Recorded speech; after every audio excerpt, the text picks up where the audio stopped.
যে স্বামী স্ত্রীর মধ্যে যে ভালোবাসাটা, এটা পবিত্র, এটা জান্নাতি। এই ভালোবাসা জান্নাতে শুরু হয়েছিল সাইয়েদনা আদম আর হাওয়ার মধ্য দিয়ে। চিল্লা এখন ঠিক কিনা?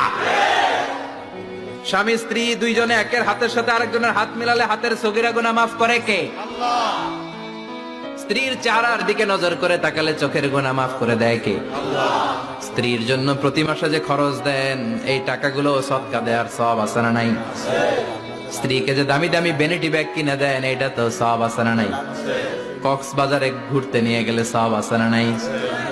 ফুল কিনে দিলে সওয়াব আছে না নাই? বিশ্বনবী এরকম স্ত্রীর সাথে খুনসুটি করতেন, ভালোবাসা করতেন। এটা হালাল, কিন্তু এটা জায়গা মতো না করে ভাবির লগে করলে মায়ের আছে না নাই? ভালোবাসার গান জায়গা মতো শোনাতে হবে। স্ত্রীকে ভালোবাসার গান না শুনিয়ে যদি চাচাতো বোনরে শোনাও, শালীরে শোনাও, পাড়ার মেয়েদের সাথে যদি টাঙ্কি